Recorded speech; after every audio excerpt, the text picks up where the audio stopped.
शशि दीदी आवाज आ रही है?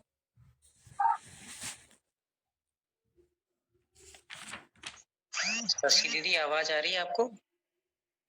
वंदना भैया जी आ रही है आवाज। हाँ, बताइए कर्म किसे कहते हैं? जो जीव को संसार में बांध कर रखे उसे कर्म कहते हैं।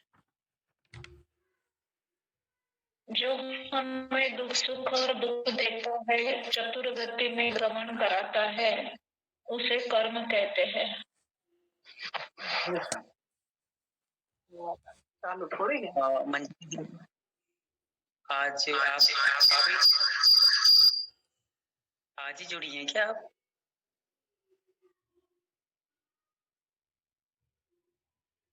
मंजाली दीदी? हाँ, क्या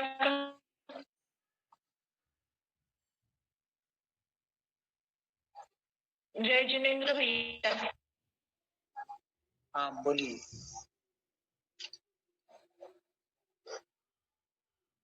आवाज आ रही मेरी आप लोगों को सबको?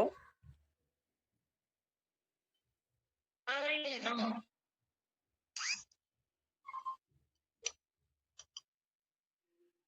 दीदी आपकी आवाज नहीं आ रही है, चलिए म्यूट कर लीजिए, कोई दिक्कत नहीं। प्रियांशी दीदी बताइए। कोई दिक्कत, आपकी आवाज नहीं आ रही दीदी, कोई दिक्कत नहीं, बाद में जब आ जाए नेटवर्क में आ जाओगे तो बता देना। यशु दीदी बताइए कर्म किसे कहते हैं और कर्म के भेद कितने हैं? जी भैया जी, जो जीव को परतंत्र करता है या जिसके माध्यम से जीव परतंत्र होता है उसे कर्म कहते हैं। या दूसरी डेफिनेशन थी कि जो जो हम कार्य करते हैं उन्हें कर्म कहते हैं। और जो हमें संसार में सुख दुख प्रदान करता है उसे हम कर्म कहते हैं। कर्म दो प्रकार के होते हैं मूल रूप से, एक द्रव्य कर्म और एक भाव कर्म। आगे भी बताऊं प्रकार?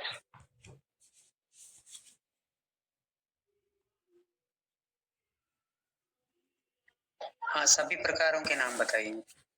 जी जी, कर्म मूल रूप से दो प्रकार के होते हैं, द्रव्य कर्म और भाव कर्म। हमें कहीं कहीं तीन कर्म भी पढ़ने को मिले हैं, जैसे कि द्रव्य कर्म, भाव कर्म और नौ कर्म। कहीं कहीं पर चार भी हैं, नाम कर्म, स्थापना कर्म, द्रव्य कर्म और भाव कर्म। और द्रव्य कर्म के 8 भेद भी हैं, ज्ञानावर्णीय कर्म, दर्शनावर्णीय कर्म, मोहनीय कर्म, अंतराय कर्म, आयु कर्म, नाम कर्म, गोत्र कर्म और वेदनीय कर्म। बहुत सुंदर, बहुत अच्छा। चलिए मीनाक्षी दीदी बताइए द्रव्य कर्म किसे कहते हैं और भाव कर्म किसे कहते हैं?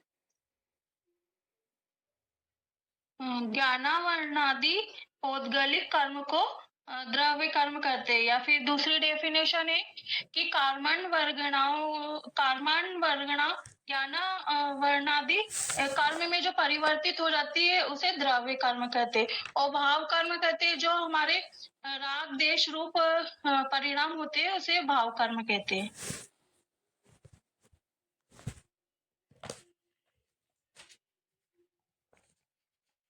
बताइए भाव कर्म किसे कहते हैं? भाव कर्म जो हमारे राग देश रूपी परिणाम होते हैं उसे भाव कर्म कहते हैं। हाँ ठीक है, कोई बात नहीं। आप प्रीति दीदी आप बताइए द्रव्य कर्म किसे कहते हैं? राग द्वेष रूप परिणाम होते हैं उन्हें द्रव्य कर्म कहते हैं।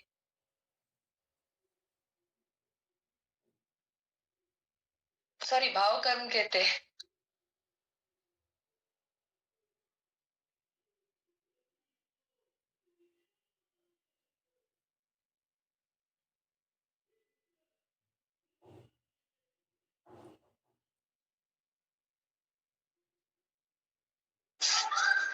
चलिए धनश्री दीदी बताइए ज्ञानावरणी कर्म किसे कहते हैं?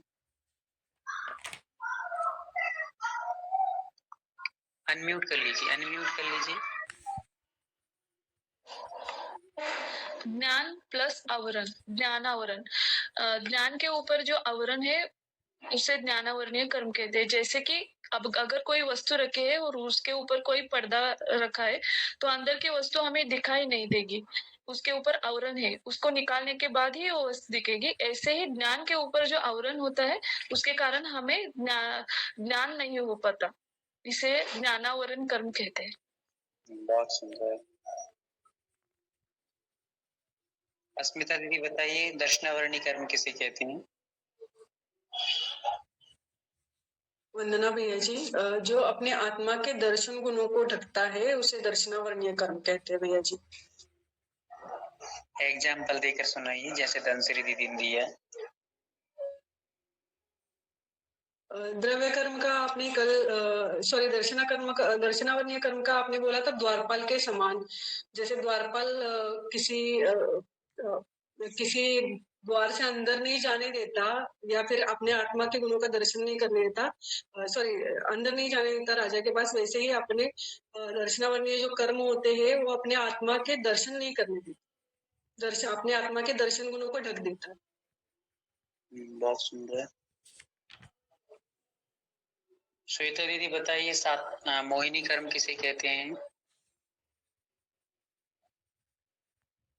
वंदना भैया जी, मोहनीय कर्म जो भी हमसे मतलब हमारी आत्मा से जो दिन पदार्थ होता है उसके ऊपर आकर्षित होते हैं, उसको मोहनीय कर्म कहते हैं। ठीक है, थोड़ा सा और इसमें सुधार कर लेना चाहिए अपन को, कि जो हमें अपनी आत्मा को छोड़कर पर पदार्थों में मोहित करता है या कराता है, उसको अपन मोहिनी कर्म कहते हैं। ठीक है, अच्छा है बहुत। सम्मित भैया बताइए, आयु कर्म किसे कहते हैं?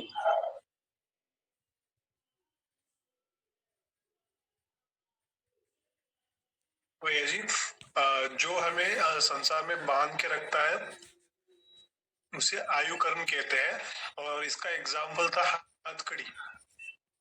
जैसे मतलब कोई कैदी वगैरह बाहर ना जाए इसलिए उसको हथकड़ी बांध के रखते हैं, वैसे आयु कर्म हमें इस भाव से बांध के रखता है।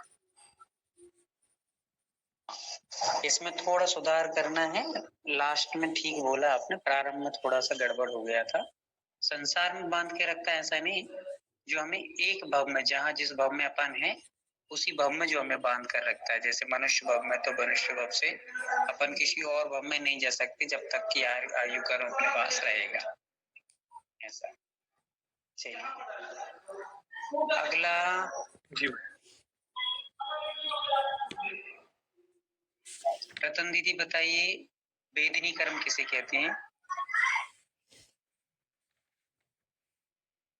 जो सुख दुख का वेदन कराता है उसे अवेदनीय कर्म कहते हैं। उदाहरण में गुड़ लिपटी तलवार। कैसे? गुड़ लिपटी का अर्थ क्या होगा?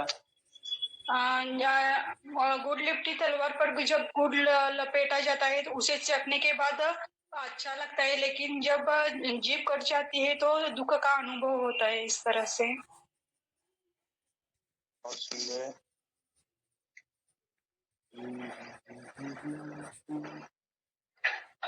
रेणु दीदी, अंतराय कर्म का एग्जाम्पल देकर बता समझाइए।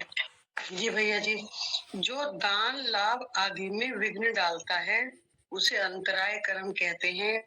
अंतराय कर्म के लिए उदाहरण है खजांची का। खजांची ना स्वयं दान देता है, दूसरे देने वाले को भी विघ्न डालता है कि इनको नहीं देना है। बहुत सुंदर। चंदा दीदी बताइए, गोत्र कर्म किसे कहते हैं उदाहरण के साथ में? भैया जी, जय जिनेन्द्र, वंदना। ये ऊंच नीच का होगा आचरण का, जो संतति से चले आ रहे हैं उस नीच आचरण को गोत्र कर्म कहते हैं। ये कुंभकार के समान है। कुंभकार के समान कैसे? हाँ, इसलिए उदाहरण याद नहीं आ अभी, बाहर से आई हूँ मैं जस्ट जो पड़ी। कोई दिक्कत नहीं, सभी लोग बाहर ही हैं, अभी अंदर कौन आया सब बाहर ही पड़े हुए। चलिए कोई दिक्कत नहीं है।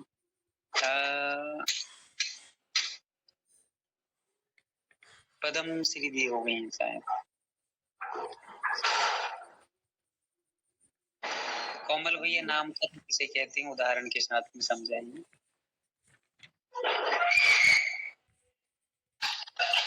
वंदना भैया जी, नामकरण का डेफिनेशन कल बताया था आपने, जो नाना प्रकार का बनाता है, जैसे चित्रकार का एग्जांपल दिया था आपने, उसे नामकरण कहते हैं। हाँ, कैसे चित्रकार, कैसे? जैसे चित्रकार कैसे, कोई बात फिर भी दिमाग लगाना चाहिए अपन को। चलिए, अनुप्रिय दीदी। जी भैया जी। हाँ, आपको आठों कर्मों के मात्र उदाहरण बताना है। मतलब उदाहरण नहीं कि उनके जो उदाहरण उसके लिए जो दी गई है ना, वो वाली उस बातें बताना। ज्ञानावर्णी जो आपने कल एग्जाम्पल दिए थे वही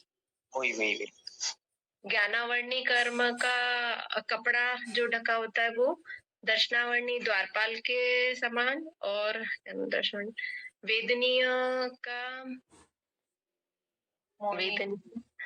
मोहनीय का शराब मदिरा के समान, और वेदनीय का गुड़ लिपटी तलवार के समान वेदनीय का, और नाम का चित्रकार के समान, और गोत्र कुंभकार के समान, और आयु बेड़ियों के समान, और कुछ बच्चा है भी, नाम आयु ज्ञानावर्णी दर्शनावर्णी वेदनी मोहनी नाम आयु गोत्र अंतराय का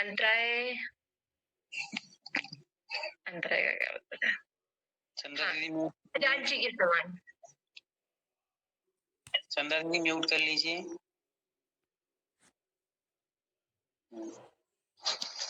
बहुत अच्छा।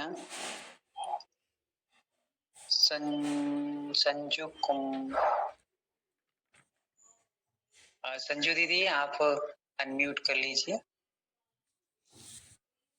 हाँ, आठों कर्मों के नाम बताइए क्रम से।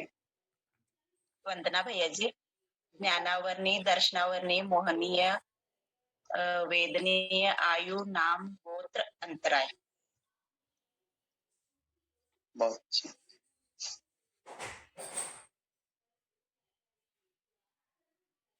दिव्या दीदी।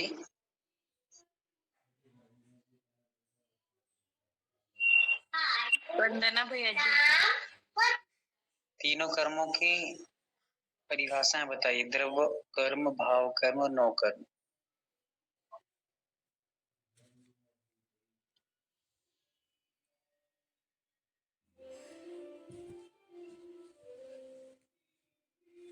आवाज नहीं आ रही?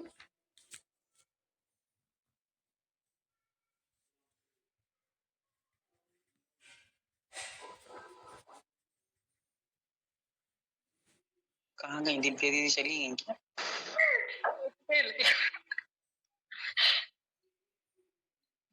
ज्ञानावरणादि पौद्गलिक कर्म को द्रव्य कर्म कहते हैं।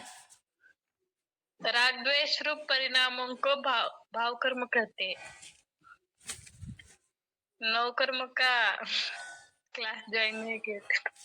क्लास ज्वाइन नहीं की थी भैया जी ने ना।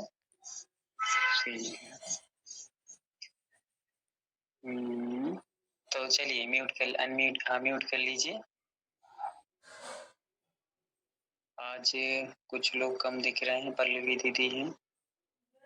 पल्लवी दीदी, चार कर्मों के नाम बताइए, कौन कौन से और भी चार भेद होते हैं कर्मों के? द्रव्य कर्म, भाव कर्म, स्थापना कर्म, और एक भूल गई भैया जी। ठीक है भैया जी, एक प्रश्न था मेरा। जी दीदी। भैया जी, जैसे तत्वार सूत्र में आता है ना, सूत्र नाम स्थापना भाव तत्व न्यासा, ये यही वाले लिए हैं क्या? हाँ दीदी, यही लिए। कर्मकांड जब पढ़ते हैं ना तो उसमें कर्मों के भी नाम, स्थापना, द्रव्य, भाव। जी जी भैया जी, धन्यवाद। चलिए मंजली दीदी, आप कुछ बता रही हैं कि आप इस करके रखे हुए हैं?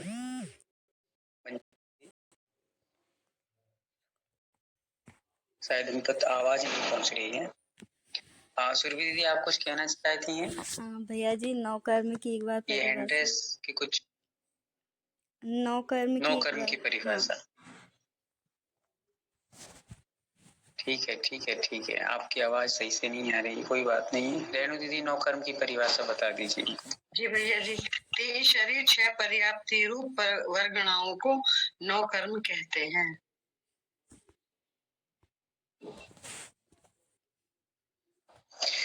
चलिए अस्मिता दीदी, कुछ पूछ रही हैं आप? जी भैया जी, एक क्वेश्चन था। मेरे सासू माँ ने पूछा था कि लेशा जो आपने बताई थी, शुभ लेशा और अशुभ लेशा, लेकिन क्या अरिहंत भगवान जी को कौन सी लेशा होती है और लेशाएं कितने गुणस्थान तक होती है? हाँ, बहुत अच्छा। लेशाओं का प्रसंग वैसे नहीं है, फिर भी प्रसंगवशात आपने पूछ लिया है तो बता देते हैं। कृष्ण नील कापोत, ये 4 जो अशुभ लेशा हैं वो 1 से लेके 4 गुणस्थान तक रहती हैं। ठीक है। फिर उसके बाद पीत पद्म, ये 1 से 7 तक रहती हैं। और 8 के बाद सारी शुक्ल लेशाएं चलती हैं 13वें गुणस्थान तक।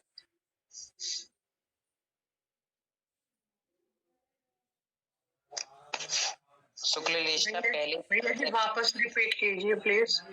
हाँ मैं कर रहा हूँ।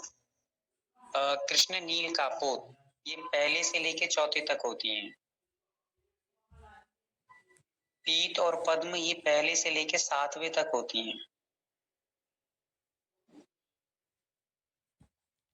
फिर शुक्लेशा पहले से लेके 13वें तक होती है।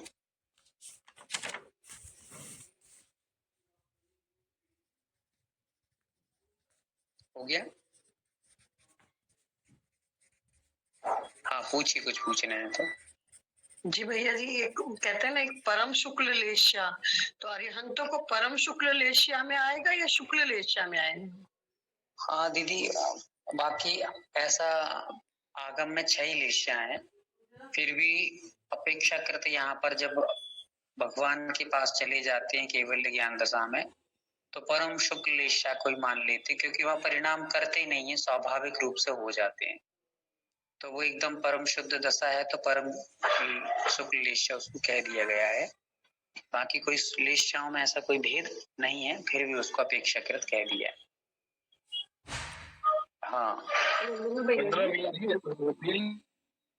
आज समय 8 से 13 है ना? नहीं, 1 से 13 शुक्ल लेशा 1 से 13 पहले गुणस्थान में भी शुक्ल लेशा।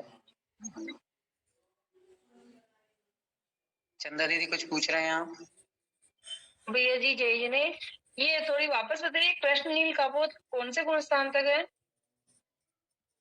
आप बाहरी हैं कि अंदर आ गई हैं? नहीं, आगे में आगे। हाँ, कुंभ के मेले में बहुत घूम रहे हैं आजकल आप। नहीं भैया जी, कुंभ के मेले में मैं नहीं जाती।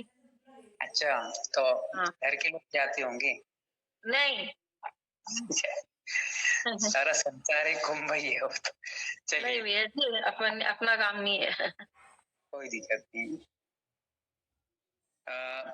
कृष्ण नील कापोत, ये 3 अशुभ लेशाएं हैं, ये पहले गुणस्थान से लेके चौथे गुणस्थान तक होती हैं। अच्छा,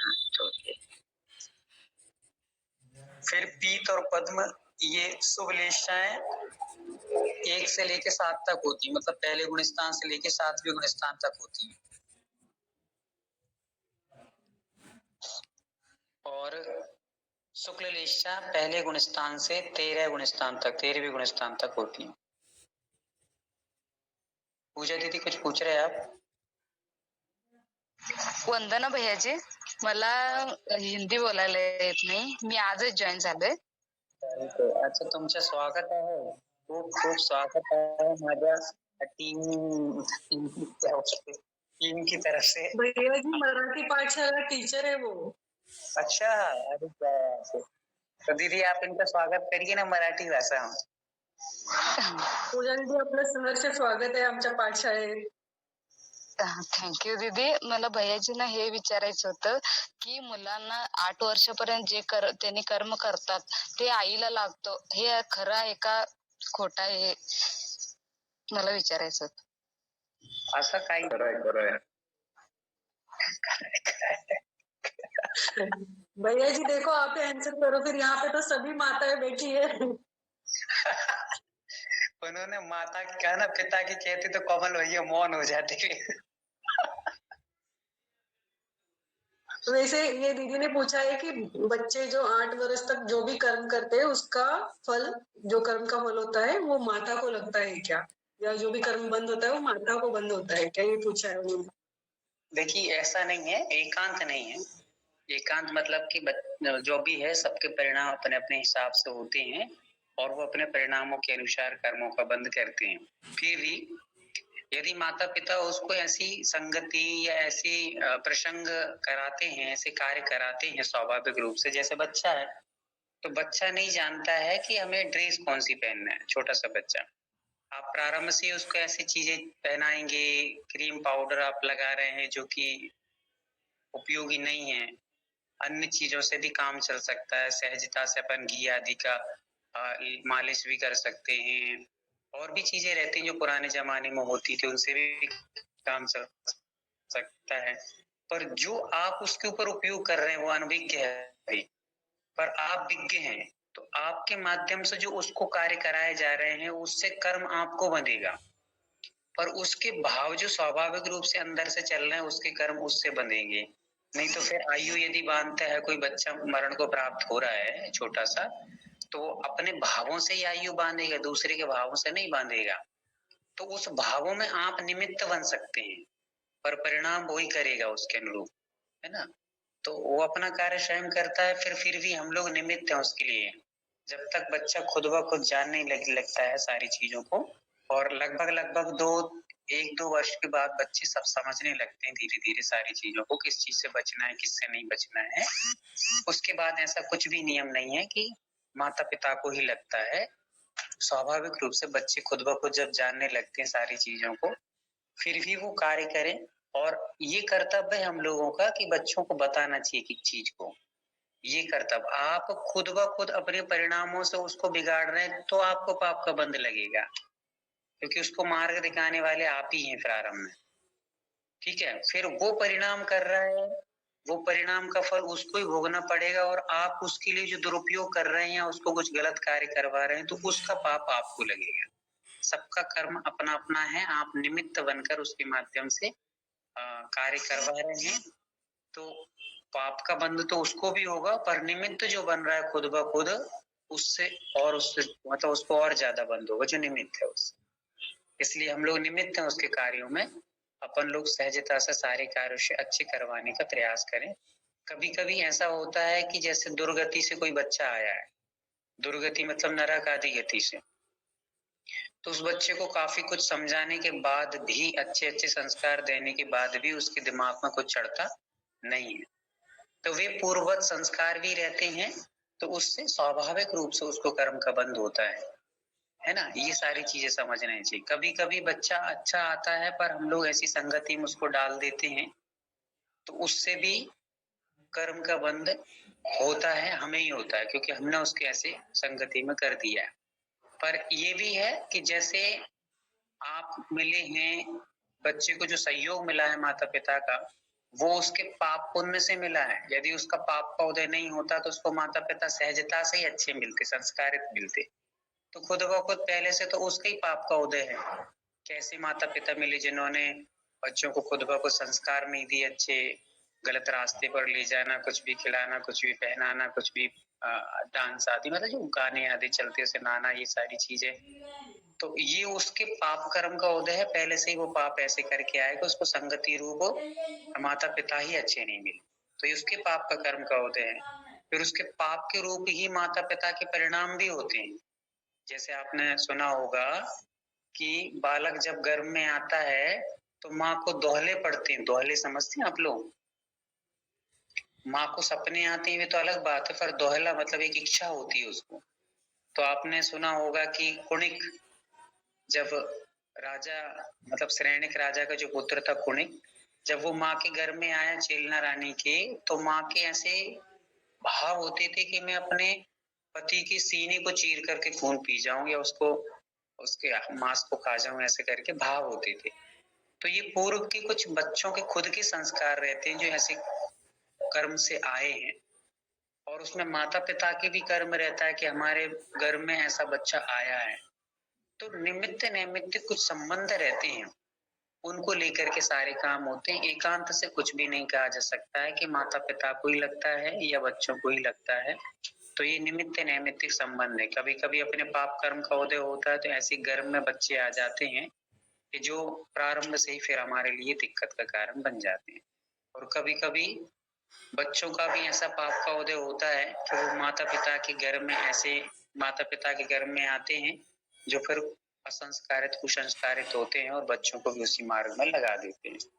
तो ऐसा निमित्त नैमित्तिक संबंध होता है। कर्म कभी भी एकांत नहीं है, कर्म भी अनेकांत ही है, दोनों को लेकर के कार्य करता है, ऐसा समझ के चलना चाहिए। इसलिए माँ पे भी नहीं थोपेंगे कि माँ को ही लगता है या पिता को ही लगता है, या बच्चे पे भी एकांत से नहीं थोपेंगे कि बच्चे को ही लगता है, ऐसा हमें समझना चाहिए। अब मान लो 25 साल का भी हो गया, 30 साल का भी हो गया, पर आपने प्रारंभ से जो बच्चों को संस्कार दे दिए, वो 30 और 35 और 40 के बाद भी वो तो करेंगे, तो उसका फल भी आपको ही लगेगा, क्योंकि आपने ऐसा पहले से उसको संस्कार डाल दिए। एग्जाम्पल मानिए कि कोई बच्ची है, लड़की है, और वो लड़की 20 साल तक की हो गई है, 15-16 साल की हो गई है, समझदार सी हो गई है थोड़ी सी, और उसको प्रारंभ से आपने सलवार सूट पहनाया है।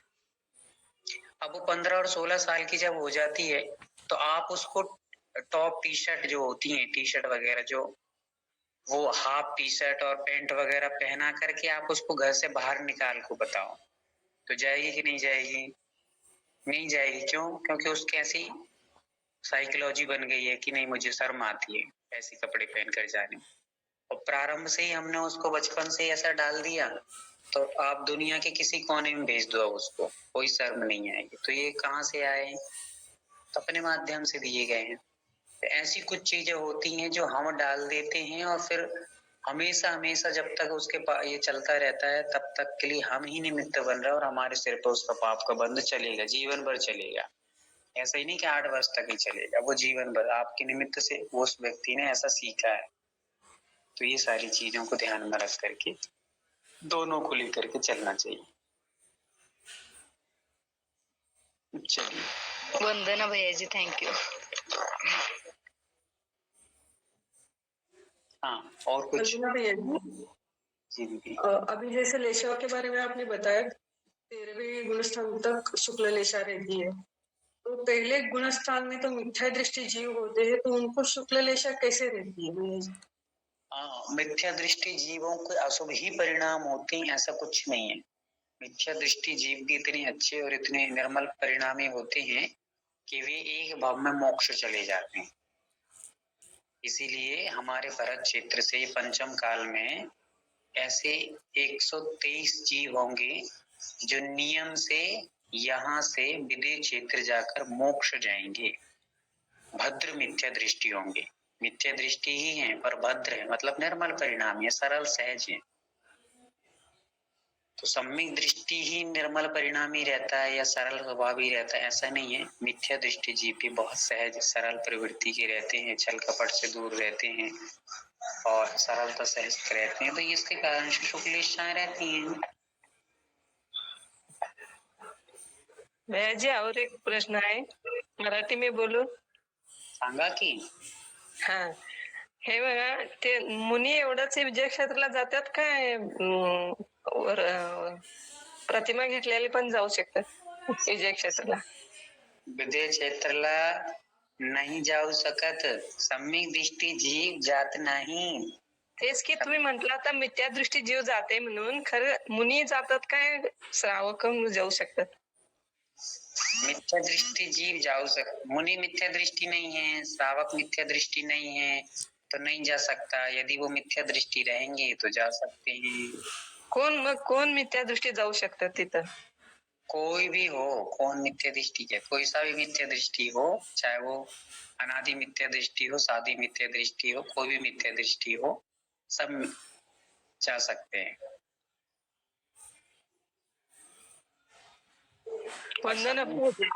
हाँ, मतलब नियम नहीं है, जाएंगे ही, पर विदेह क्षेत्र जो भी जाएगा डायरेक्ट मनुष्य से मनुष्य, एक बार अपन ने शायद कर्म सिद्धांत के बारे में ये पढ़ा था, मनुष्य से मनुष्य जब भी बनते हैं तो मिथ्यात्व के साथ ही बनते हैं, ये नियम है। मनुष्य से कोई मनुष्य बनेगा तो मिथ्यात्व के साथ ही बनेगा, ये नियम है। हाँ, इसके साथ एक और छोटा सा नियम वो ये है, पहले लिख लीजिए ये वाला नियम, और पेपर वाले जिनको काम दिया गया है वो विशेष रूप से फोकस करके इन सारी चीजों पर।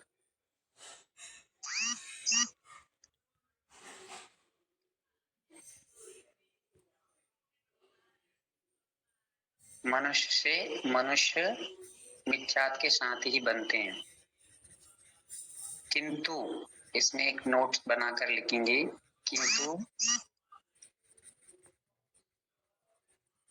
किसी ने मनुष्य आयु का बंध कर लिया पहले,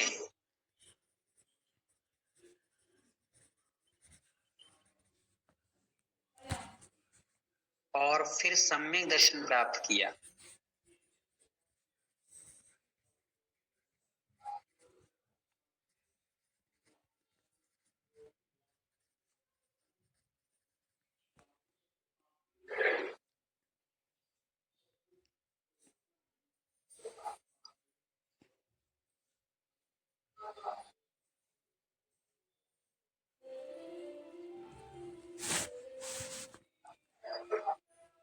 पद्मश्री दीदी।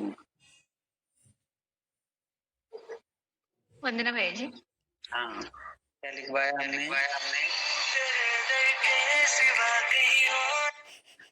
मैं पहले का नहीं लिख पाई भैया जी, मनुष्य से मनुष्य इतना लिख नहीं पाई, दूसरे के लिखी हूँ। किसी ने मनुष्य आय का बंद कर लिया पहले और फिर सम्यक दर्शन प्राप्त कर लिया, ये इतना ही लिख पाई मैं। अच्छा, पहले का क्यों? पहले का हिंदी में ट्रांसलेट करके कन्नड़ में लिखने में थोड़ा टाइम लगता है भैया जी। कन्नड़ कोई नहीं, कोई दिक्कत, ठीक है, आराम से लिख लीजिए। चलिए, तो क्या लिख लिया है? यदि पहले किसी ने मनुष्य आयु का बंद कर लिया फिर सम्यक दर्शन प्राप्त किया, ऐसा मनुष्य भोग भूमि में मतलब ऐसा व्यक्ति भोग भूमि में जाके मनुष्य बनता है।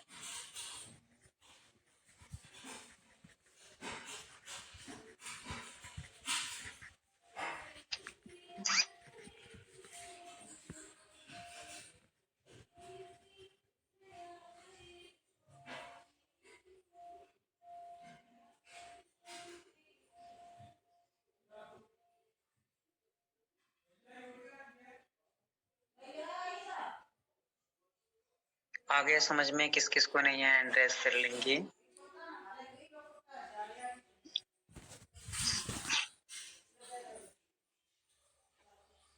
सबको आ गया? क्या बात है, अब तो सब समझदार हो गए। मीनाक्षी दीदी, वंदना भैया जी। भैया जी, अभी आपने ये पहले वाली क्लास में बताया था कि गति हर पल बदलती रहती है, आयु तो कम ज्यादा होती रहती है। तो जैसे कि देव गति अब मिल गई है, तो फिर देव गति उसको मिल गई, तो फिर वो कैसे बदलेगा अपनी गति? देव गति किसी को मिल गई मतलब कि आपने लिखवाया था ना कि गति तो हर पल बदलती रहती है, आयु कम ज्यादा हो सकती है, पर जैसे जो अभी देव गति में है तो फिर उसकी गति कैसे बदलेगी? वो तो अभी देव गति में ही है ना, देव बना हुआ है। देव गति बदलने का अर्थ ये मत समझना कि हम एक एक पल में मनुष्य बन जाएंगे, फिर एक पल में देव बन जाएंगे, एक पल में मच्छर बन जाएंगे, एक पल में मक्खी बन जाएंगे, एक पल में मीनाक्षी बन जाएंगे, एक पल में कुछ और बन जाएंगे। ऐसा नहीं है।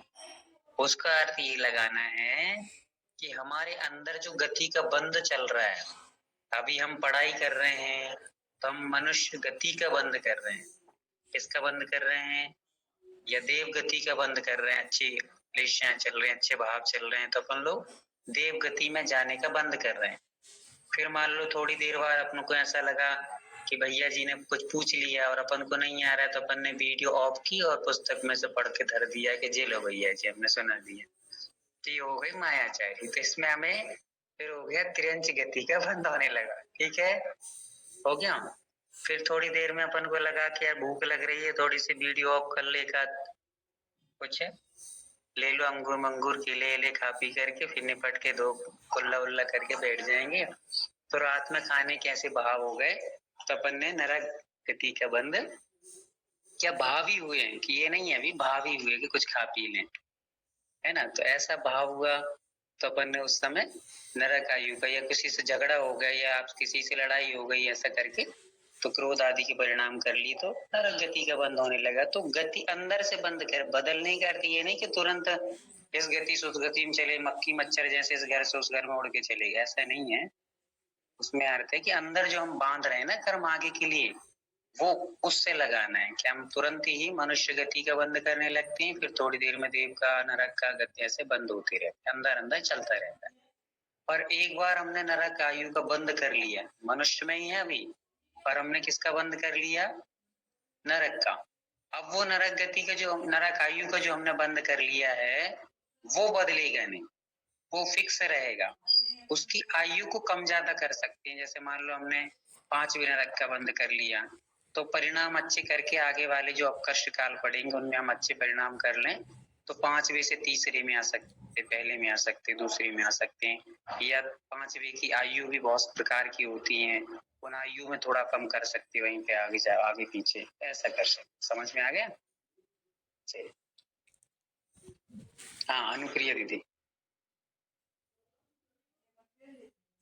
वंदना भैया जी, ये जो हमने गोत्र कर्म में लिखा था परंपरा से चले आ रहे उच्च और निम्न आचरण को गोत्र कर्म कहते हैं, तो इसमें सिर्फ आचरण की अपेक्षा से लगाएंगे या क्षत्रिय वैश्य और शूद्र उस अपेक्षा से भी लगाएंगे? हाँ बहुत अच्छा। इसमें हमें ऐसा लगाना है, म्यूट कर लीजिए। इसमें ऐसे लगाना है कि क्षत्रिय वैश्य शूद्र या ब्राह्मण जो है इनके ही आचरण होते हैं अलग अलग। ये सब जो वंशकृत आचरण होते हैं, क्षत्रिय कौन कहलाते हैं, वैश्य कौन कहलाते हैं, शूद्र कौन कहलाते हैं। तो शूद्रों को कैसे बांटा गया है? जो नीच काम करते हैं, निम्न कार्य करते हैं, इनका नीच आचरण होता है, तो उनको नीच गोत्र में रख दिया, इसलिए तो शूद्र कहा है। शूद्र क्षत्रिय जो क्षत्रिय कार्य करते हैं, उत्तम कार्य करते हैं, इसलिए उनको क्षत्रिय वंश में रखा है। तो वो आचरण से ही इनको टाइटल दिए गए हैं, है ना। तो उसी को कहते हैं गोत्र। हमने यदि मान लीजिए उत्तम आचरण वाले कुल में जन्म ले लिया, क्षत्रिय कुल में, जैसे अपन ने जैन कुल में जन्म लिया, तो ये क्षत्रिय में ही आता है। ठीक है, तो यहाँ पर हमने उत्तम आचरण अगर किसी का खराब हो भैया जी, अगर उच्च गोत्र में होकर भी,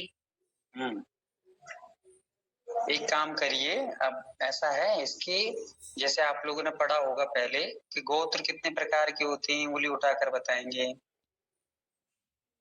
2 प्रकार के होते हैं। ठीक है, जिनके पास उंगलियां हैं वो उठा करके दिखाएंगे, और जिनकी अभी कहा था ना कि वीडियो ऑफ करके बैठ गए हैं और किसी कारण बस बैठे, अलग बात है। ठीक है ना। चलिए, तो गोत्र 6 प्रकार के होते हैं। कितने प्रकार के? 6 प्रकार के होते हैं। नहीं सुना पहले कभी? नहीं सुना? ब्राह्मण वैश्य क्षत्रिय।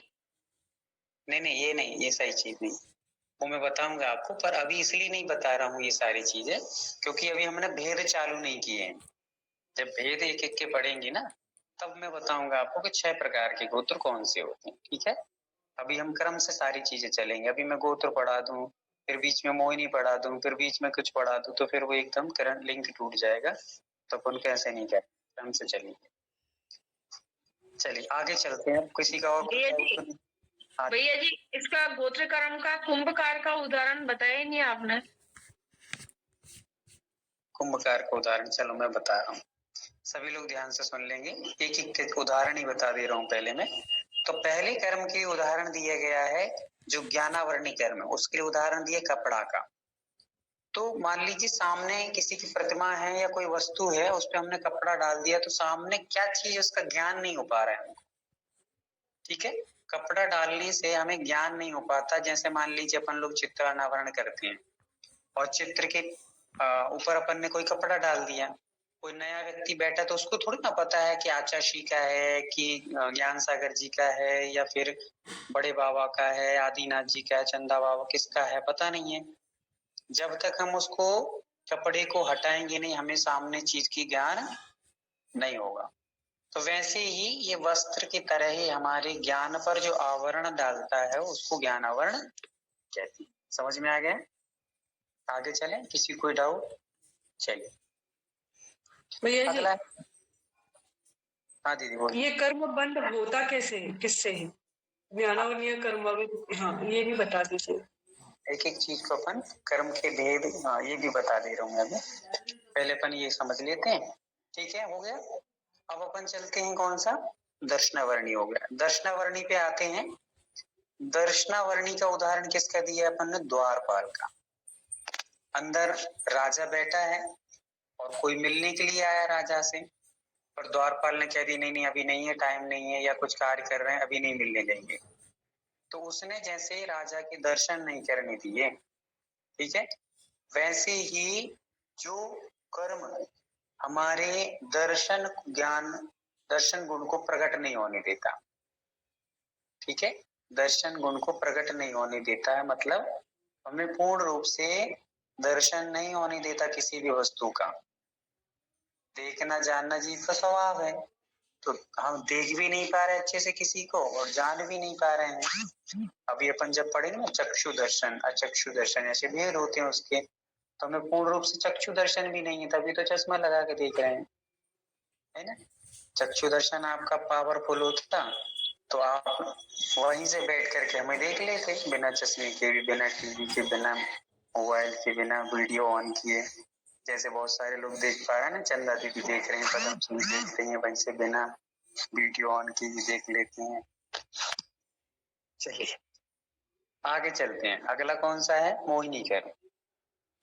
तो मोहिनी कर्म जैसे कोई शराबी रहता है, शराबी ने शराब पी ली और शराब पी ली है, तो अब वो उसको होश नहीं रहता, किसी को भी गाली देता रहता है, किसी को कुछ भी बोलता रहता है, पत्नी को बेटी बोल दे, बेटी को पत्नी बोल दे, ऐसे अपने आप के होश से बेहोश मदहोश हो जाता है। वैसे ही मोहिनी कर्म वाला सही पदार्थ का ज्ञान नहीं कर पाता। पुद्गल कोई जीव समझ लेता है, मैं सुखी दुखी, मैं रंग राव, मेरे धन ग्रह गौधन प्रभाव, ये सारी चीजें मोहिनी जीव मोही के कर्म के वसात होती रहती हैं। मैं गोरा हूँ, मैं काला हूँ, मैं छोटा हूँ, मैं पतला हूँ, मैं मोटा हूँ, ये सारी चीजें कौन करा रहा है? मोह करा रहा है। तो ऐसा तो है ही नहीं है जीव, है क्या? क्या जीव मोटा है? क्या छोटा है? क्या काला है? नहीं है। कौन है फिर? कोई भी नहीं है, है ना। इसीलिए ये मोहिनी कर्म में मदरा की तरह पर पदार्थों में आकर्षित करता है और हमारी वस्तु को भुला देता है। चलिए अगले क्रम में चलते हैं। हम लोग जब पढ़ते थे उस समय एक मतलब दोस्त मिलकर के एक स्थान पर रुकते थे हम लोग और वहीं पे पढ़ते थे। तो रात को कभी कभी जब मान लो बहुत ज्यादा टाइम हो जाता था, नींद आने लगे, तो बैडमिंटन खेलने लगते थे। तो एक बार एक वहां पर एक प्रसिद्ध शराबी था, उसका नाम था उत्तम। क्या नाम था? नाम भी उसका उत्तम था। तो एक बार शराब पी कर आया और हम लोग ऊपर बालकनी से देख रहे थे, तो एक खंबे से जाकर टकरा गया। वो खंबे से टकराया तो कहता है साले हट जाने पे एक लात मारूंगा तो वहां जाके गिरेगा। वाला था नहीं, तो उसने खींच के लात मारी तो खुद ही जाकर के बहुत दूर जाकर गिर गया और फिर खड़ा होके कहता देख मैंने कहा था लात मारूंगा तो वहां जाके। तो ऐसे ही रहते हैं ये शराबी जीवों की हालचाल है। तो अपन ने क्या समझ लिया? मोहिनी को। फिर समझते हैं अपन लोग वेदनी कर्म को, है ना। वैसे वेदनी लास्ट में आएगा जब अपन लोग घाती और अघाती कर्म के दो भेद करेंगे, पर जब अपन लोग क्रम से गिनते हैं तो मोहिनी कर्म के बाद वेदनी आता है। वेदनी कर्म का उदाहरण दिया है शहद लिपटी तलवार, है ना। गुड़ लिपटी कह दो, शहद लिपटी कह दो, इसमें ज्यादा उलझना नहीं है। तो जैसे शहद लिपटी तलवार है और उसको हम लोग प्रारंभ में जीभ पर रखेंगे तलवार को, तो उसका मीठे का स्वाद पहले आएगा, फिर जीभ कट जाएगी तलवार से तो हमें दुख होगा। तो वैसे ही जो सुख दुख का वेदन हमें कराए उसे हम लोग वेदनी कर्म कहते हैं। ठीक है, सबको आ रहा है? किसी को नहीं आए तो आप लोग हैंड रेस करके पूछ सकते हैं। फिर अगला है अपना आयु कर्म।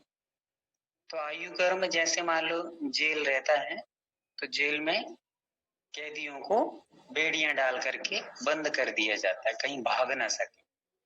तो वैसे ही हमें एक भाव में ही जो रोक करके रखे, मनुष्य भाव में है तो हम लोग किसके भाव को किसके कारण रुके हुए हैं? आयु के कारण। जैसे ही हमारी आयु क्षीण हो जाएगी तुरंत हम लोग दूसरी गति में चले जाएंगे। अभी आपने वो इंदौर वाली घटना तो देख ली होगी, है ना, सबने देखी है। तो कैसे स्थिति कब किसके साथ क्या घटित हो जाए कुछ कह नहीं सकते, एक पल में ही सारा दुनिया का सारा सगर धरा रह जाए और अपन कहीं के कहीं चले जाए। तो फिर ये समझ में आ गया, आयु बेड़ियों की तरह जो हमें बांध करके रखता है। धनश्री दीदी आप कुछ पूछ रहे हैं? वंदना भैया जी, मैं ऐसे बोल रही थी, गुड़ लिपटी तलवार मतलब जब हम कर्म करते हैं तब हमको मजा आता है, लेकिन जब भोगना पड़ता है तब हमें दुख होता है। हाँ, ऐसा भी कह सकते हैं। अच्छा है, कर्म करते समय हमें अच्छा लगता है, मस्ती लगती है, मजा आता है, पर उसके बाद फिर सजा होती है तो उसमें दुख मिलता है, ऐसा भी कह सकते हैं। वंदना और हाँ, इसमें हम लोगों को यहाँ पे साता और अशाता दो रूप से इन्होंने घटा दिया है कि जब कोई भी जैसे मान लो आपने जैसे कहा वैसे ही शराब पीते समय तो अच्छा लगेगा, पर शराब के बाद जो हमने कर्म बंद किए हैं उसका फल मिलेगा तो हमें दुख मिलेगा, है ना। किटी पार्टी खेलने में बहुत अच्छा लगता है और उसके बाद जब हम लोग नचते हैं गाते हैं इत्यादि क्रियाओं में थोड़ा सा दिक्कत होती है बाद में। ठीक है, चलिए अब अपन आगे चलते हैं। आगे चलेंगे कहाँ पर? आयु के बाद कौन सा कर्म आता है? नाम कर्म। तो नाम कर्म के लिए उदाहरण किसका दिए? चित्रकार का। चित्रकार जैसे भिन्न भिन्न चित्र बनाता है, कभी बच्चे का बनाता है, कभी बूढ़े का बना देता है, कभी जवान का बना देता है, कभी पतला बना देता है, कभी मोटा बना देता है, कभी कोई रंग डाल देता है ना। कभी वैसे बाल, कभी नाक ऐसी, कभी कान टेढ़े, ऐसी कई प्रकार की बना सकता है। वैसे ही नाम कर्म हमारे शरीर की रचना करता है। हमारे जो भी शरीर के अंगों की रचना हुई है ये नाम कर्म ने की है। किसने की है? नाम कर्म ने। तो नाम कर्म जो नाना प्रकार से हमें बनाता है या रच देता है उसको नाम कर्म कहते हैं। अगला कर्म है गोत्र कर्म। गोत्र कर्म का उदाहरण किसका दिया है? कुंभकार का। जैसे कुंभ घड़े छोटे बनाता है, बड़े बनाता है, वैसे ही जो उच्च नीच आचरण के अनुरूप उच्च नीच रूप गोत्रों में ले जाए या कुल में ले जाए हमें, उसको कहते हैं गोत्र कर्म। फिर लास्ट में आता है विघ्न कारण मंत्रायश्य। जो विघ्न करता है, क्या करता है? विघ्न करता है, उसको कहते हैं अंतराय। तो उसके जब भेद समझेंगे तो और अच्छे से समझ में आ जाएगा। जैसे अभी रेणु दीदी ने बताया था, दान लाभ भोग आदि में जो विघ्न करता है उसको अंतराय कर्म कहते हैं। चलिए, इन 8 कर्म के हमने जो उदाहरण दिए हैं इसमें से आपको कोई डाउट हो तो पूछ लीजिए, नहीं तो अपन लोग भेदों पे आते हैं। अब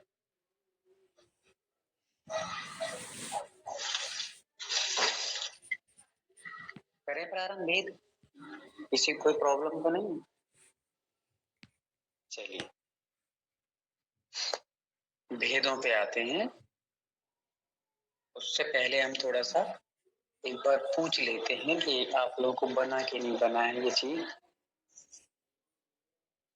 किस किस को जैसे स्वयं हैंड रेस करके बताएंगे कि हमें समझ आ गया है, हम बता सकते हैं।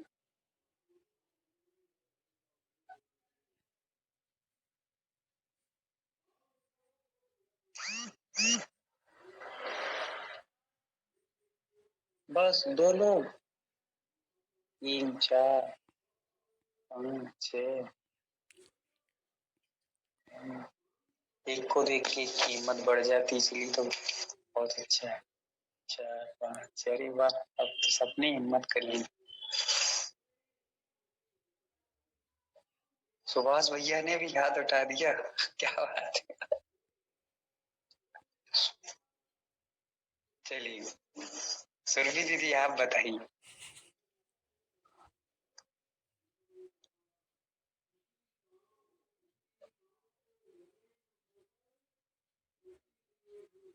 चलिए कोई बात नहीं है।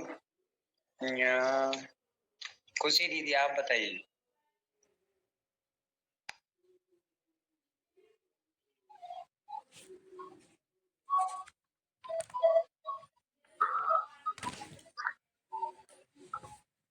करके नहीं बताना है और अपने मन से बताना है, आंखें बंद करके, वीडियो ऑन करके।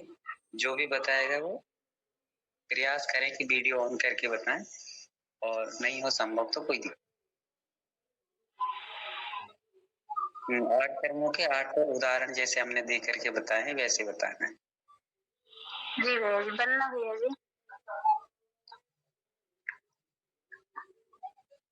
पहला है ज्ञानवर्णी कर्म। इसमें जिस प्रकार किसी भी चीज के ऊपर पर्दा डाल देते हैं, कपड़े का उदाहरण था, जिस किसी चीज के ऊपर पर्दा डाल देते, वैसे भैया मैं नहीं बता पाऊंगी अभी। चलिए म्यूट कर लीजिए।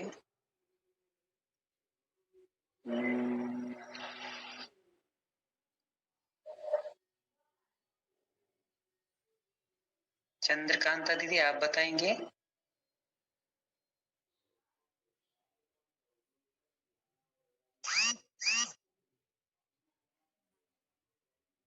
कोमल भैया बता दीजिए। वंदना भैया जी।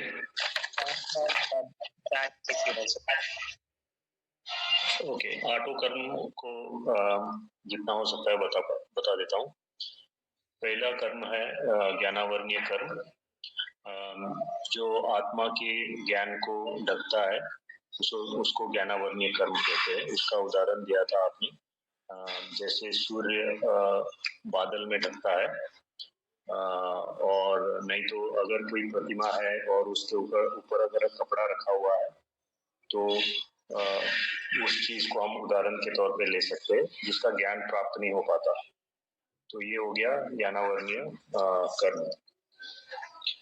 उसके बाद आता है दर्शनावर्णीय कर्म। उसमें भी सेम ही है, सिर्फ यहाँ पे कपड़ा दर्शन नहीं करने देता है, कपड़ा ढका हुआ रहता है और दर्शन नहीं करने देता। तो शायद मैंने थोड़ा सा उदाहरण मिसलीड कर दिया। यहाँ पे जैसे प्रतिमा रखी जाती है और उस पे अगर कपड़ा रखा हुआ है तो दर्शन नहीं कर पाते। इसका एक उदाहरण आपने दिया था कि उपमा दिया था द्वारपाल का। अगर द्वारपाल खड़े हैं और वो अंदर राजा को दर्शन नहीं करने दे रहे हैं, तो उस प्रकार से दर्शन ना होना भी एक कर्म का अनुभव है। तो जो आत्मा के दर्शन गुणों को ढकता है, उसको दर्शनावर्णीय कर्म कहते हैं। उसके बाद आता है मोहनीय कर्म, जो अपनी आत्मा को भिन्न भिन्न पदार्थों को आकर्षित करता है, उसको मोहनीय कर्म कहते हैं। और उसका उपमा आपने ऐसे दिया था कि मदिरा और जो शराब पीते हैं तो उनको ध्यान नहीं रहता कि वो किस चीज को किस प्रकार से देखते हैं। जैसे आपने बोला था कि अपनी बेटी को बेटी के रूप में, नहीं तो पत्नी को पत्नी के रूप में नहीं लेते हैं, तो उस वहम में कुछ भी कर सकते हैं। और सही चीज का ज्ञान नहीं रहता, और इसीलिए वो मोहिनी कर्म का एक उदाहरण से बताया था आपने। तो उसका डेफिनेशन तो मैंने बताया।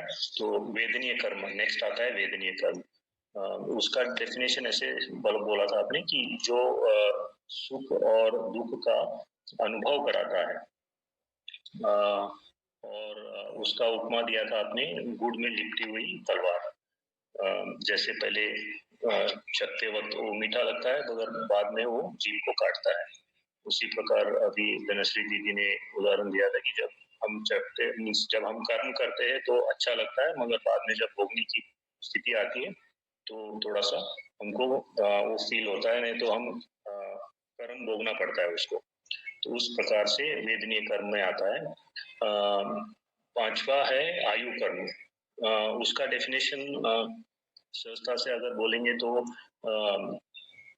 जो हमें एक भाव में रोक के रखता है, उसको आयु कर्म कहते हैं। इसमें होता ऐसे है कि आपने बेड़ियों का एग्जाम्पल दिया था, और जैसे जेल में एक कैदी को बेड़िया डाल के उसकी स्थिति को लॉक किया गया है, वैसे तो आयु कर्म हमारे आयु को लॉक कर देता है एक भाव में। तो जब वो आयु खत्म होती है तो फिर जीव जो है दूसरे भाव में चला जाता है। तो इस प्रकार से आयु कर्म का डेफिनेशन और उदाहरण है। उसके बाद आता है नाम कर्म। तो नाम कर्म में जैसे नाम कर्म में नाना प्रकार के चित्र बनाते हैं, उसको नाम कर्म बोलते हैं। और आपने उपमा दिया था चित्रकार का, और एग्जाम्पल दिया था आपने हमारा जो शरीर है वो नाना प्रकार के भिन्न भिन्न चीजों से बना हुआ है, जुड़ा हुआ है। तो उसको वैसे एक एग्जाम्पल के तौर पे लेना है हमको। फिर आता है गोत्र कर्म। उसमें ये लिखा गया था कि परंपरागत जो भी चलते आ रहा है, जैसे ऊंच और नीच आचरण को गोत्र कर्म कहते हैं।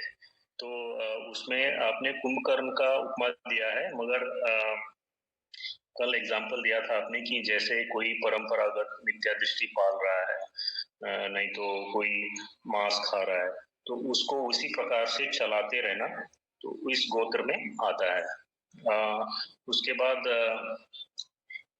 शायद हो गया भैया जी सब। अंतराय कर्म है, अंतराय कर्म है। अंतराय कर्म में जो विघ्न डालता है, जो चीज किसी अच्छे कार्य में विघ्न डालती है, उसको अंतराय कर्म से हम मान सकते हैं। और उपमा दिया था खजीन जी का, मगर एग्जाम्पल के तौर पे हम ये ले सकते हैं कि अगर कोई अच्छी चीज हो रही है, अगर कोई दान देने की अपेक्षा से बैठा हुआ है, नहीं तो अच्छे धर्म कार्य में लगा हुआ है, तो उसको रोकना, नहीं तो उसको ना करने देना, ये एक विघ्न माना जा सकता है, और ये एग्जाम्पल के तौर पे ले सकते हैं। वंदना भैया जी। बहुत अच्छा प्रयास है, बहुत।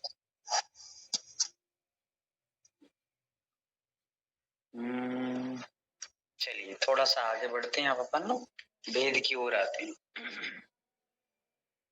टेसु दीदी कुछ पूछ रहे हैं आप? नहीं भैया जी। ठीक, अपने हैंड रेस्ट नीचे कर लेंगे सभी। अपन आते हैं सबसे पहले ज्ञानावरणी।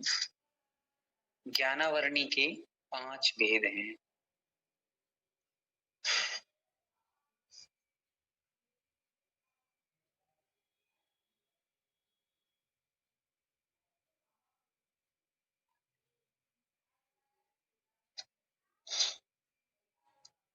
पहला है मति ज्ञानावरण,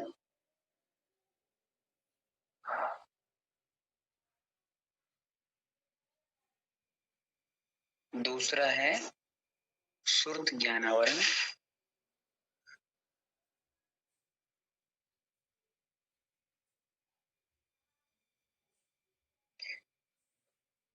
तीसरा है अवधि ज्ञानावरण।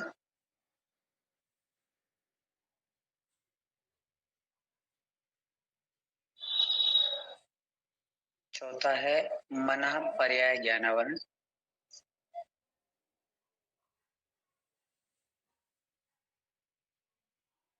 और पांचवा है केवल ज्ञानावरण।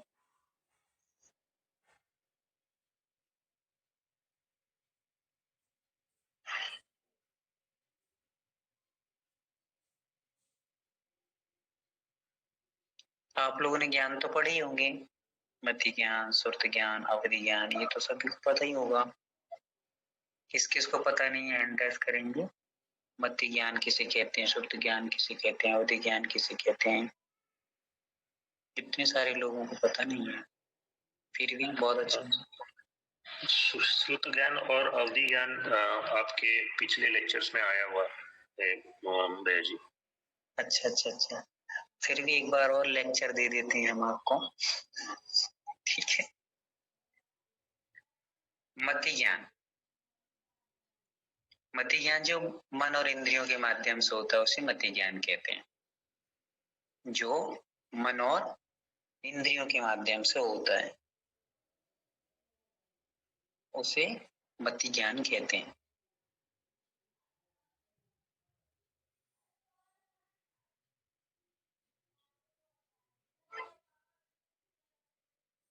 हैंड डाउन कर लें।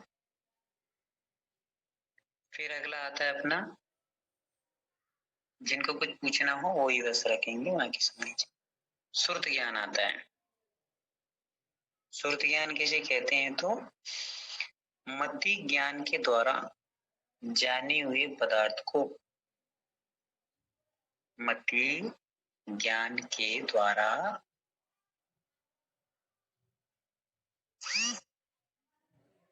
जाने हुए पदार्थ को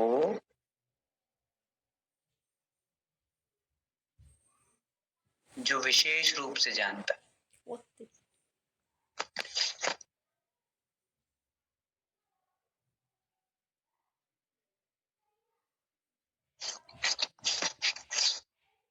हो गया, उसे सुरत ज्ञान कहते हैं। भैया जी वंदना, एक क्वेश्चन है, पदार्थ कैसे हो गए फिर? पदार्थ तो मतलब संसार में जो भी वस्तु दिखाई दे रही है वो सब पदार्थ लेने यहाँ पर। एक उदाहरण मैं आपको दे रहा हूँ, जैसे मान लीजिए मति ज्ञान और सुरत ज्ञान के लिए एक छोटा सा उदाहरण समझते हैं कि मति ज्ञान क्या होता है और सुरत ज्ञान क्या होता है। मानिए कि जैसे आपके घर में गैस है जिस पे अपन भोजन बनाते हैं, तो गैस जलाने के लिए क्या रहता है, गैस किससे जलाते हैं प्रीति दीदी? लाइटर। लाइटर से जलाते हैं। लाइटर में कितना प्रकाश निकलता है पल्लवी दीदी? बहुत एकदम छोटा सा, मतलब एक हिंगी बोल सकते हैं वैसे। एक छोटा सा निकलता है मात्र, है ना, बिंदी के मतलब बिंदु के बराबर एक छोटा सा। फिर उसी प्रकाश के माध्यम से गैस जल जाता है। जलता है कि नहीं जलता है? बिना उसके गैस नहीं जल सकता ना, ठीक है।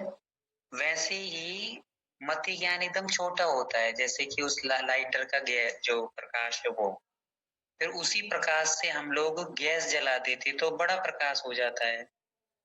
हुआ किसके माध्यम से?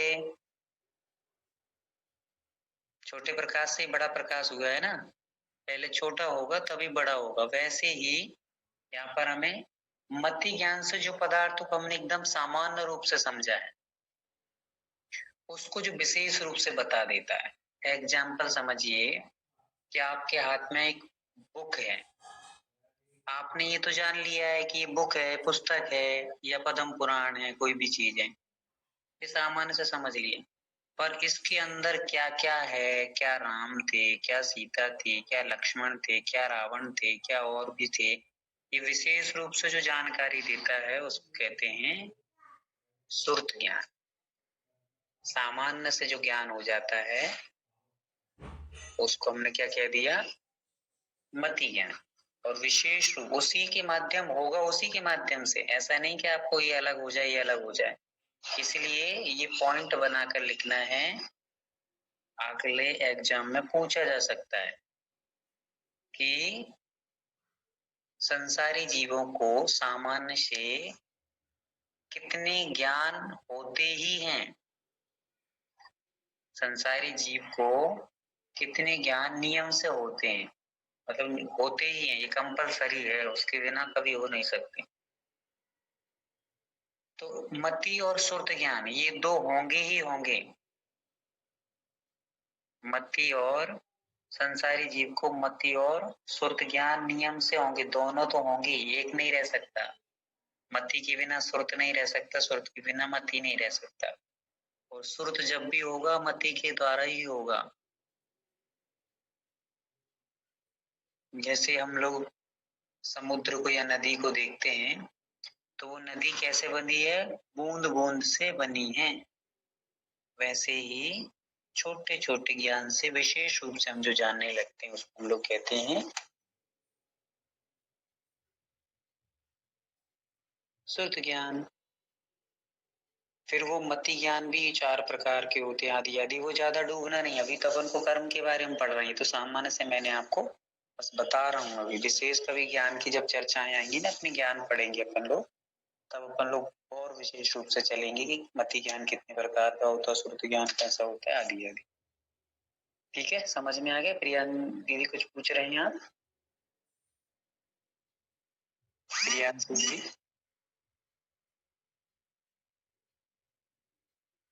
चलिए, तो हम लोगों ने समझ लिया मति ज्ञान और सुरत ज्ञान को। अवधि ज्ञान, तो वैसे ही अवधि ज्ञान पे जो आवरण डालता है उसको अवधि ज्ञान कहते हैं। सुरत ज्ञान पर जो आवरण डाल नहीं, क्या बोलते हैं, मना पर्याय ज्ञान पर जो आवरण डालता है उसे मना पर्याय ज्ञान आवरण कहते हैं। केवल ज्ञान पर जो आवरण डालता है उसको केवल ज्ञान आवरण कहते हैं।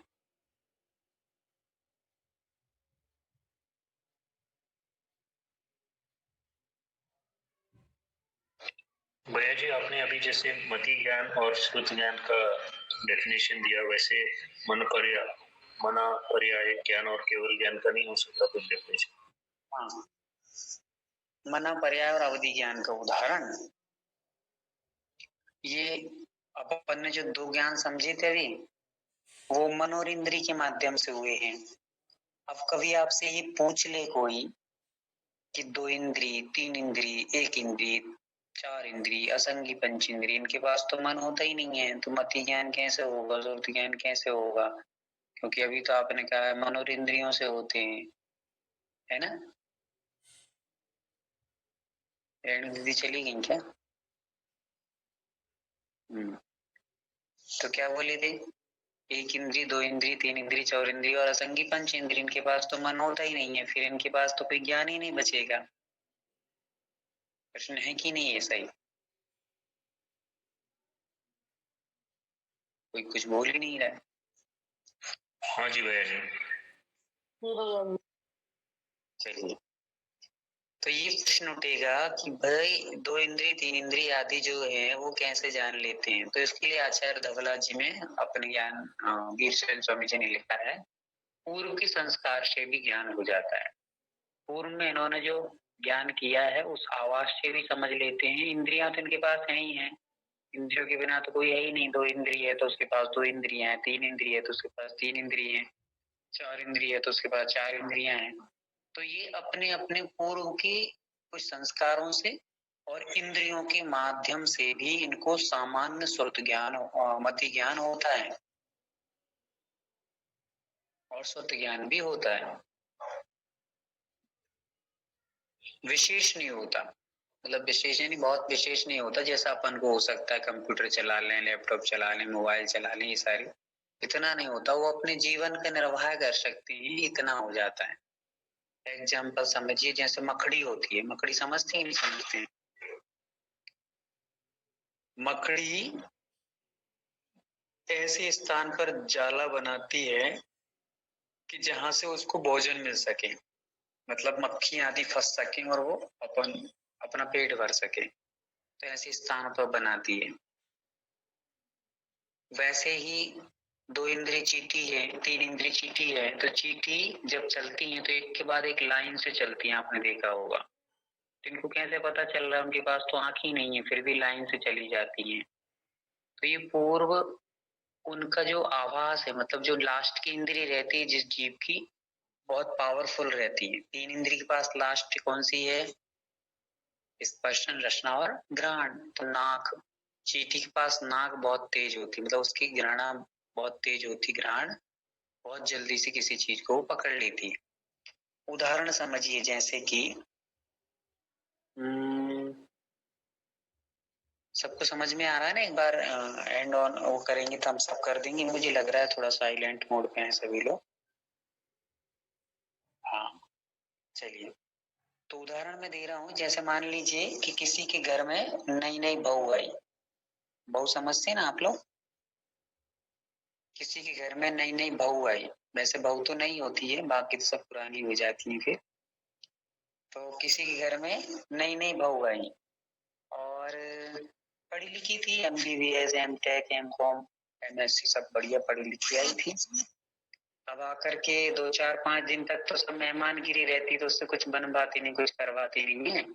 उसके बाद जब वो थोड़ी सी पुरानी हुई तो सास ने थोड़ा सा काम करवाना चाहा और सास ने कहा कि बेटा जाओ और शक्कर ले आओ, किचन में से शक्कर लेके आ जाओ।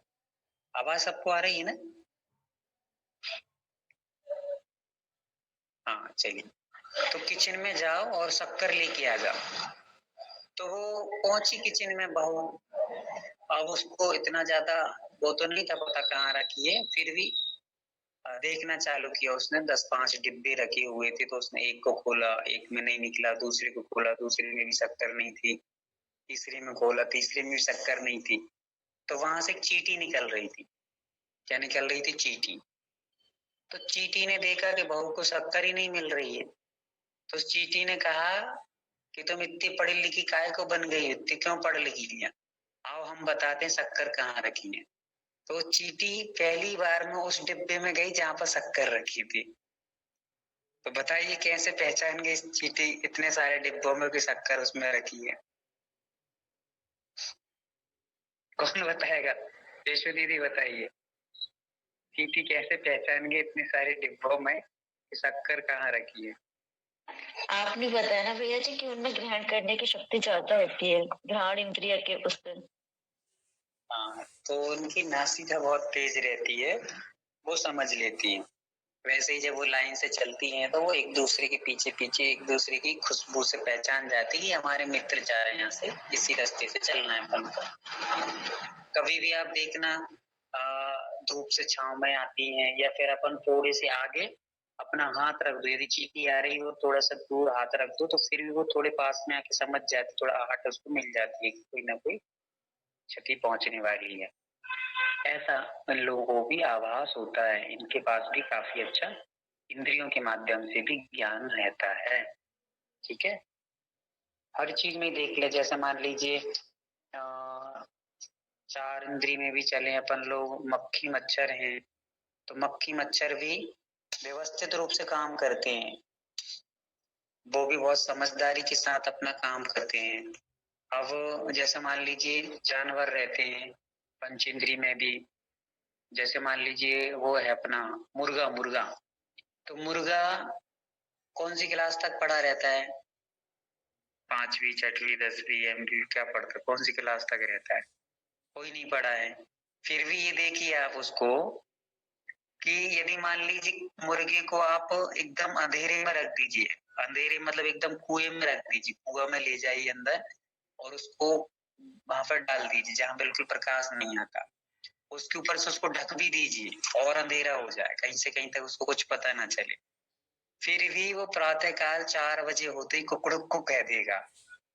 तो क्या उसके पास अलार्म घड़ी थी क्या? या उसकी मम्मी ने पढ़ाया था कि बेटा सुबह जल्दी उठना चाहिए, तो 4 बजे उठ करके कुकड़ुक को कहना चाहिए? बताइए कहाँ से पता चला उसको? एकदम टाइम पर वो कुकड़ू करेगा, उठ जाएगा। तो उसको कहाँ से पता चला? चलो आपने कही कि उसको आदत पड़ जाती होगी उठने की, ऐसी मम्मी पैर आराम से उठाती होगी, संस्कार देती होगी, बेटा अपन लोग में 4 बजे उठ करके अपन को कुकड़ू को बोलना चाहिए, तो इसलिए वो संस्कार के कारण बोल देता होगा।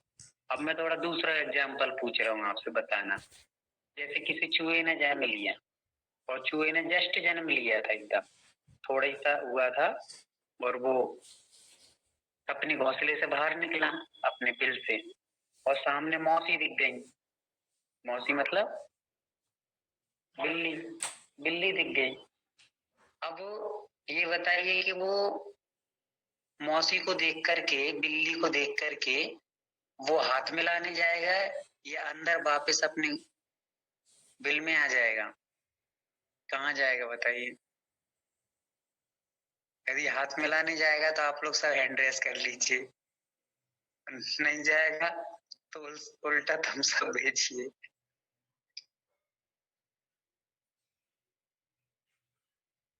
ठीक। अब इसका आप तो रीजन बताइए, कौन बताएगा कि उसको कैसे पता चल गया कि हमें बिल्ली से बच के रहना चाहिए?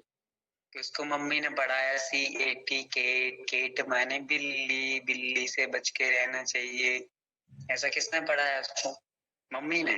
या इंग्लिश मीडियम स्कूल में पढ़ के आया होगा तो वहां पढ़ाया होगा कि बेटा CAT केट, और केट माने बिल्ली, उससे बचना चाहिए।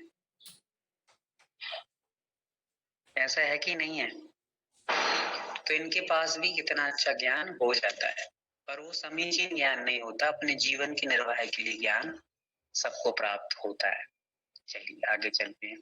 तो इस प्रकार से अवधि ज्ञान का उदाहरण आपने पूछा था, तो अवधि ज्ञान का कोई ऐसा उदाहरण नहीं रहता है, उदाहरण के तौर पर कुछ नहीं बता सकते, बस इतना है कि अवधि ज्ञान बिना मन और इंद्रिय के होता है, और विशेष बहुत सारी चीजें हैं मना अवधि ज्ञान के साथ भी, उसके भी 2 भेद होते हैं, भव प्रत्यय, गुण प्रत्यय, फिर गुण प्रत्यय के 6 भेद होते हैं, अनुगामी, अनुगामी, हेयमान, वर्तमान आदि आदि।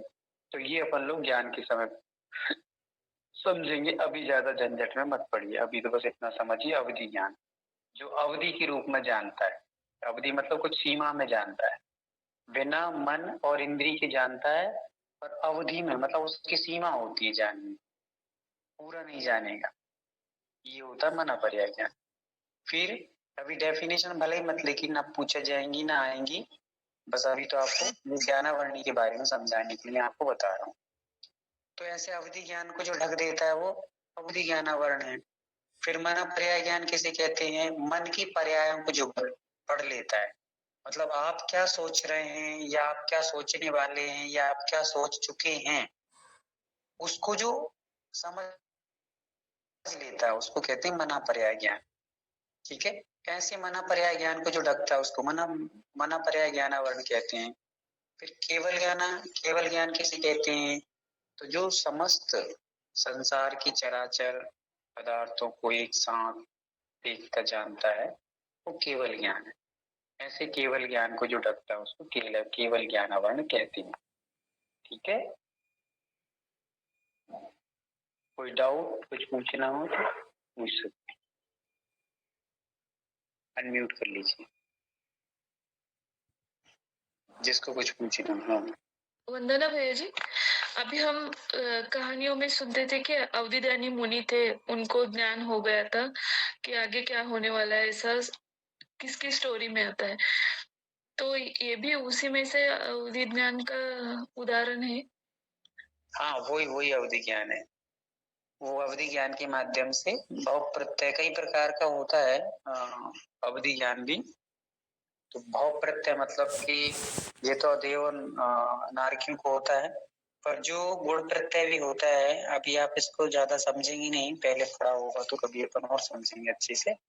उसमें भी क्षेत्रानुगामी, भवानुगामी, क्षेत्र भवानुगामी, ऐसे 3 प्रकार होते हैं। तो क्षेत्र की जान लेता है। कोई मुनि महाराज को ऐसा ज्ञान होता है जो क्षेत्र वाई क्षेत्र की जान लेते, जैसे यहाँ पे बैठे अपन लोग तो विदेश क्षेत्र की भी जान लेंगे कि आप विदेश क्षेत्र से आए हैं या विदेश क्षेत्र में जाएंगे, या विदेश क्षेत्र में क्या चल रहा है वो वहाँ का जान लेंगे, या ऐरावत क्षेत्र का जान लेंगे, या और दूसरी अदरवाइज क्षेत्रों का। कोई भव का जान लेते, मतलब आप अगले भव में क्या थे या अगले भव में क्या होने वाले हैं, या पहले 10 मिनट पहले क्या थे क्या हो गए, ऐसे जान लेता है। किसी मुनि महाराज को दोनों प्रकार का होता है, जो क्षेत्र का भी जान लेता है, भव का भी जान लेता है, ऐसा भी ज्ञान होता है। तो अनेक भेद हैं, वो अपन कभी समझेंगे जब अपन ज्ञान के बारे में पढ़ेंगे। ठीक है, चलिए अब अपन आते हैं कहाँ पर, अपना ज्ञान हो गया है। ज्ञान के बाद अब आते हैं दर्शन पर। दर्शन थोड़ा सा विशेष है, उसको थोड़ा सा समझेंगे, पर उसके बाद मैं आपको एक जानकारी दे देता हूँ पहले। उसके पहले अस्मिता दीदी, आप थोड़ी सी जानकारी दीजिए उसका, अपने आचार्य महाराज के प्रोग्राम में। जी वंदना भैया जी, अभी भैया जी और हम सब मिलके प्लान कर रहे हैं 16 से 18 फरवरी में आचार्य श्री का जो प्रथम पुण्य स्मरण होगा, उसका सेमिनार या वेबिनार कह लो आप, वो सेलिब्रेट करेंगे। तो उसके लिए कोई अगर अपनी तरफ से कुछ बोलना चाहता है या फिर हमारी तरफ से कुछ सब्जेक्ट्स निकाले हैं उसमें से लेके भी अपना कुछ उसमें देना चाहता है, तो वो नाम अपना लिस्ट में डाल दे। मैं अभी ग्रुप में डालूंगी इसके बाद।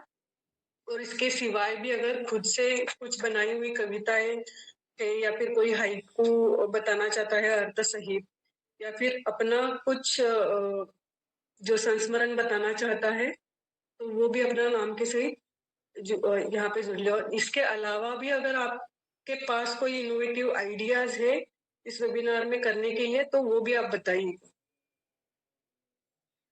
और ये 16 से 18 तक रात 8 बजे से 10 बजे ऑनलाइन चलेगी।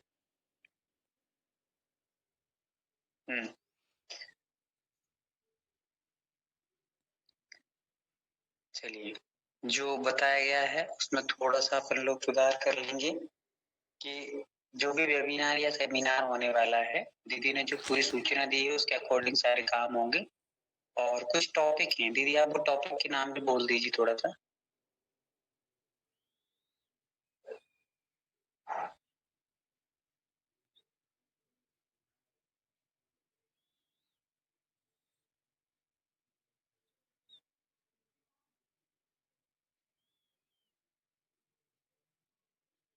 आवाज आ रही है क्या सभी को? भैया जी 1 मिनट में ओपन कर रही हूँ।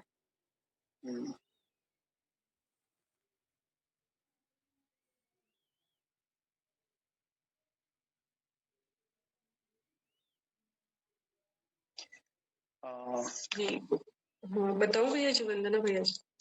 हाँ बताइए जी। तो यहाँ पे विषय से है आचार्य भगवान श्री विद्यासागर जी महाराज जी के ही विषय पर होगी, उन्हीं के जीवन चरित्र पर होगी। तो पहला विषय है उनका बचपन, उसके बारे में अगर कोई बोलना चाहता है तो वो आगे आके अपना नाम दे दीजिएगा। दूसरा है वैराग्य। तीसरा है उनका गृह त्याग, उन्होंने कैसे किया।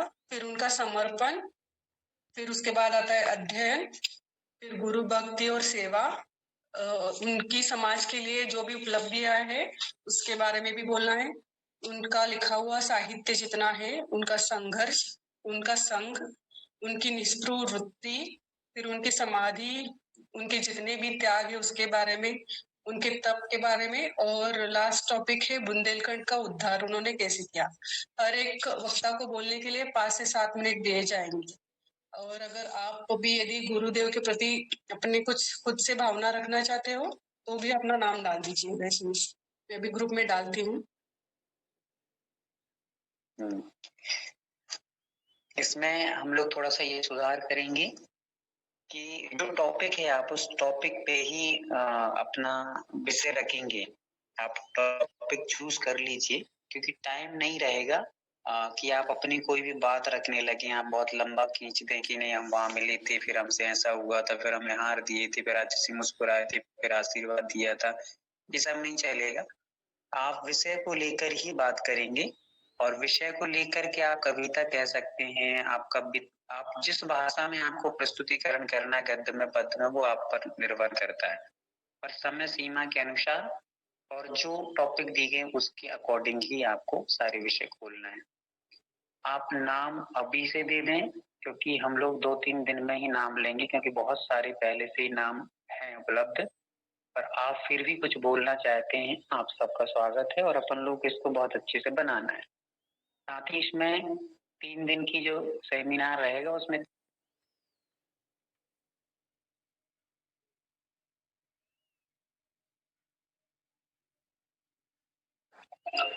भैया जी आपकी आवाज कट गई।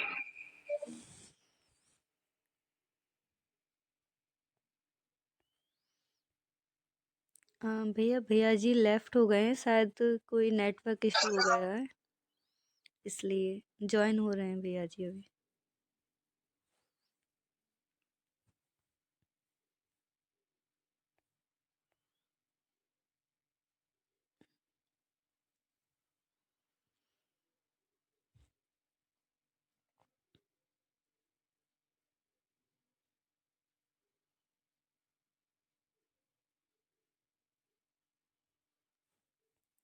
अस्मिता दीदी एक बार कंफर्म कर लीजिए भैया जी से, क्योंकि मेरे में रिकॉर्डिंग चल रही है तो मैं बैक नहीं जा सकती हूँ।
आवाज आ रही है आप लोगों को?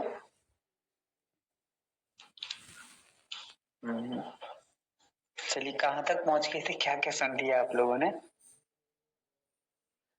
भैया जी आचार्य के प्रोग्राम के बारे में बात चल रही थी। हाँ नहीं, वो तो थी। सुरभि दीदी ने कुछ बोला क्या? कुछ नहीं। सुरभि दीदी आप मिशन देना चाहती थी ग्रुप के माध्यम से कैसे कर सकते हैं इस कार्य को? हाँ भैया जी, मैं पहले अस्मिता दीदी से पर्सनली बात कर लेती हूँ। मैंने ये सोचा था कि जैसे नॉर्मली अपन ग्रुप वाइज करें तो बेटर रहेगा। एक बार डिस्कस कर लेते हैं अस्मिता दीदी से पहले, फिर उसके बाद कल बता देते हैं भैया जी, या फिर मैसेज पे जैसा भी होगा। नहीं, कोई टाइम अपने पास कम है और अपन लोगों को मैसेज डालना है, इसलिए आपको जो भी कहना है अभी कह दीजिए। डिस्कस यहीं हो जाएगा, डिस्कस फिर दीदी से करेंगे, फिर और भी लोगों से करेंगे तो टाइम बहुत हो जाएगा। मैं बता देता हूँ दीदी का क्या कहना है कि आप लोग 2-2, 3-3 लोग मिलकर भी एक ग्रुप तैयार करके एक टॉपिक ले लें, बचपन ले लें, वैराग्य ले लें, समर्पण ले लें, गुरु भक्ति ले लें, त्याग तपस्या कुछ भी ले लें, और उस पर आप लोग अच्छे से तैयारी करके बोल सकते हैं, और उसमें से जो बोलने वाले वक्ता रहेंगे उनको सम्मानित किया जाएगा, ऐसा दीदी का कहना है यहाँ पर। तो वो भी आप कर सकते हैं, ग्रुप के माध्यम से भी आप लोग एक दूसरे से पहले संपर्क रह करके अच्छा विषय तैयार कर लें, उनमें से भी जो अच्छा बोलेगा 3-4 में भी उसको यहाँ पर सम्मानित किया जाएगा, ऐसा दीदी का कहना है। तो जो भी करना चाहते तो वो एक बार हैंड रेस कर लें कि हम लोग हाँ इसमें कुछ बोलना चाहेंगे। बोलना आपको विषय के अकॉर्डिंग ही है, यहाँ वहां से कुछ भी नहीं बोलना है, अपनी किस्सा कहानी लेकर के नहीं बैठना है। उसी के बीच में हम लोग लगभग 18 तारीख को ही 15 मिनट का आराम योग का सेशन भी यहाँ पर लेंगे। 17 या 18 तारीख को 15 मिनट का सेशन वो भी रहेगा उसी में अकॉर्डिंग। इस प्रकार से कार्य सम्मिलित होंगे। तो आप लोग शीघ्रता से अपने नाम दे दें, गुरु जी के प्रति संस्मरण। बचपन पर आप बोल सकते हैं आचार्य महाराज के बचपन कैसे खेल कूद करते थे, क्या कीड़ा रहती थी, कीड़ा में कैसे उन्होंने ज्ञान अर्जन किया, जो महाराज जी थे महावल सागर जी, उन्होंने नियम लिए, उससे पालन किया आदि। तो अपने गुरु के प्रति कम से कम 4 शब्द हम नहीं बोल पा रहे हैं, जिन गुरु ने हमें सब कुछ दिया है, तो फिर मतलब क्या है। इसलिए प्रयास करें और सबके नाम आना चाहिए। एक बार मुझे हैंड रेस करके बताएंगे कितने लोग बोल सकेंगे फिलहाल में, और फिर आप अच्छे से संस्मरण जो भी आचार्य जी के टॉपिक दिए उस पर एकत्रित करेंगे। हैंड रेस करना है।